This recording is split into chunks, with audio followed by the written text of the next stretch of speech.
Hi, one and all. I'm Jeremiah Miller, and I'm back with another video. I am going to make a number of videos on the book Training in Christianity, which I read some time ago, but I kind of want to go through my notes and just tackle it bit by bit and share with you some of my thoughts on Training in Christianity, which I would say is my favorite Kierkegaard book that I've read so far. So I just want to start with this question of, the book is called Training in Christianity. So essentially, what does it mean to be a Christian? I don't think that's an answer that can be provided in a concise sentence. And as I've read Kierkegaard over the years, I know that he has many things to say to answer that question. But as I was going through my notes, one of the first things that I saw from this book is that Kierkegaard describes Christianity as a kind of new and different idea, which has to do with the fact that when it comes to God and man and that relationship, within Christianity, the God and man relationship means that God is in relationship, or the God-man relationship has to do with God and one individual man, who was Jesus. And this was a very new idea.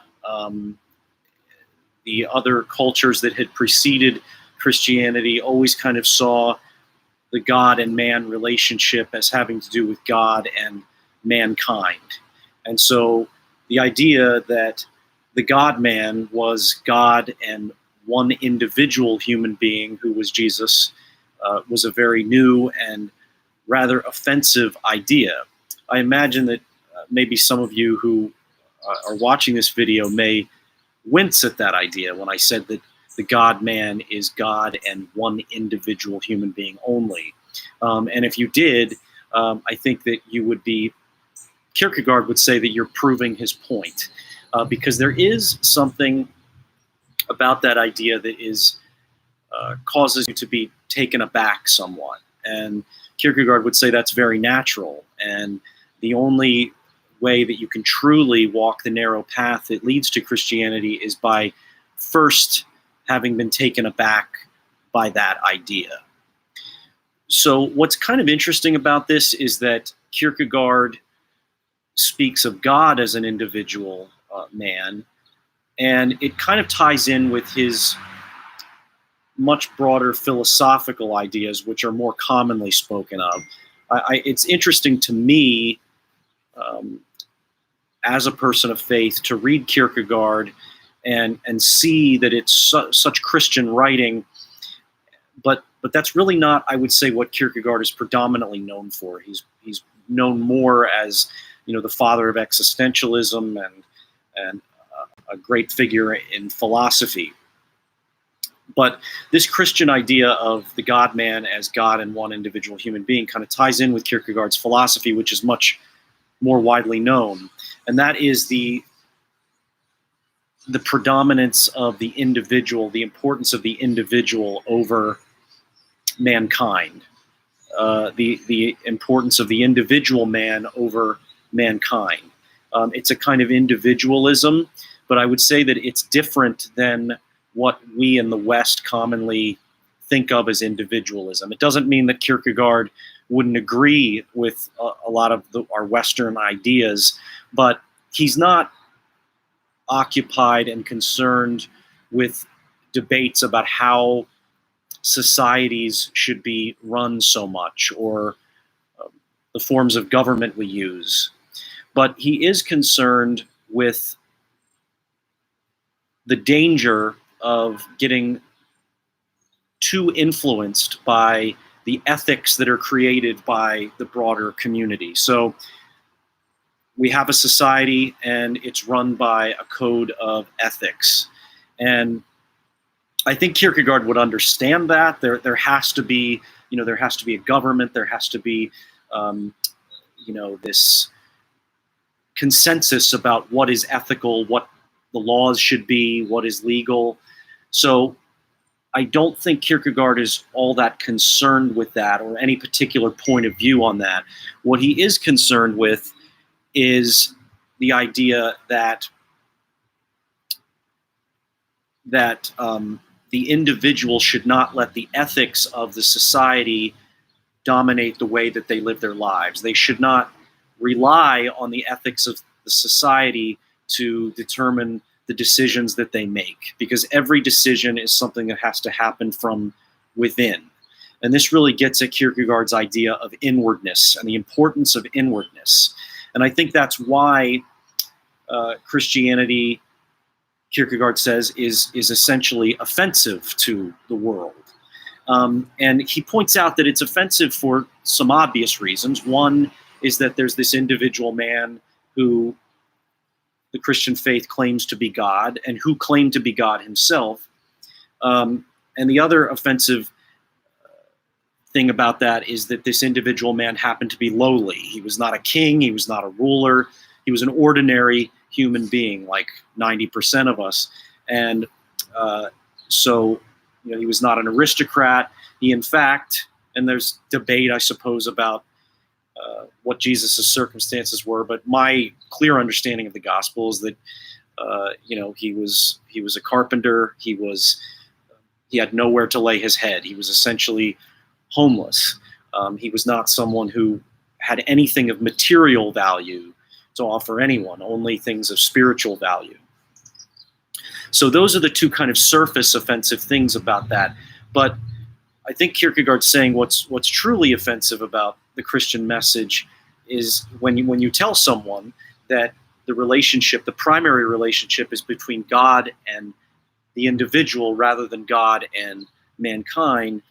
The offensive thing about that is that it forces people to understand that they have more work to do. They can't simply exist in society and rest on the laurels of the ethics that have been developed by the society at large. They really have to take an inward journey that requires discernment and decision-making on the part of the individual. And that's not an easy thing to hear. And this is really, I think, what Kierkegaard means by being contemporary with Christ. And the book opens with this idea that the Christian must be contemporaneous with Christ. And again, I'll start with the surface meaning of that. It means that you have to recognize and experience what it was like for the first Christians. That we really can't learn anything from history about Christ. If our religion is based on what history has taught us about Christ, we really don't get it. And I'm just going to read a short passage from the book, which I think will help illuminate this. So these are Kierkegaard's words. Let us think of a man,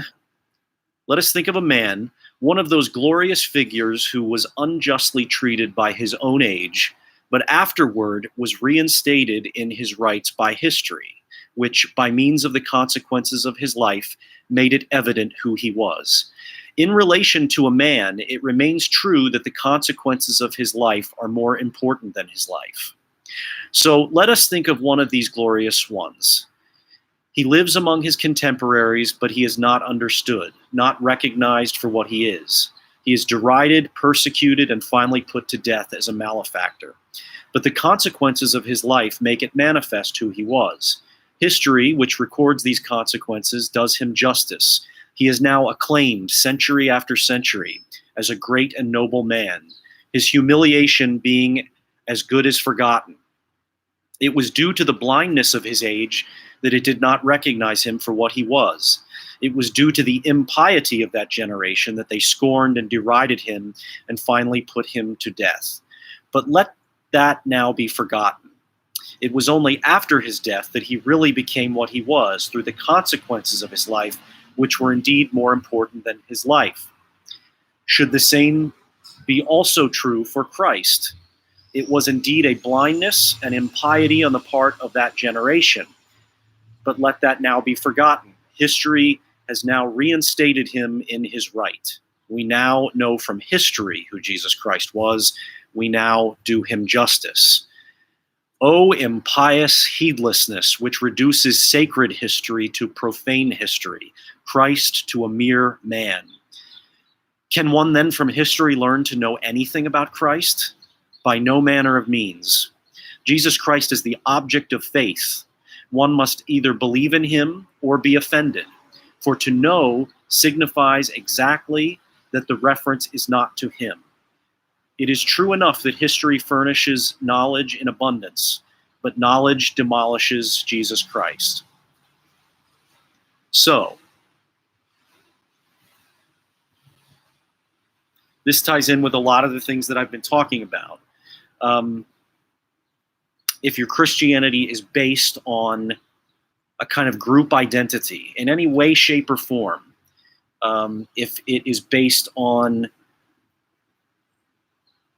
the size of a congregation, oh, this church has hundreds and hundreds of people going to it, they're obviously doing something right, so I want to be part of that group.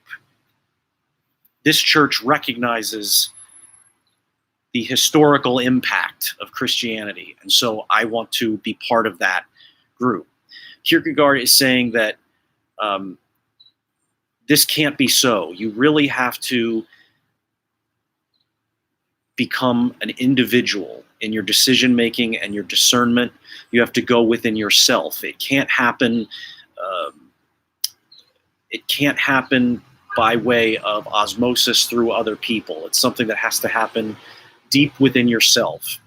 And so, since I'm starting to spin my wheels now on this, I think I will leave it at that. But the idea for today that I wanted to get across is this idea of inwardness, and that's not something that's easy for people to digest, because it's much easier to imagine that we can all get where we're trying to go through the guideposts that are provided by our wider society.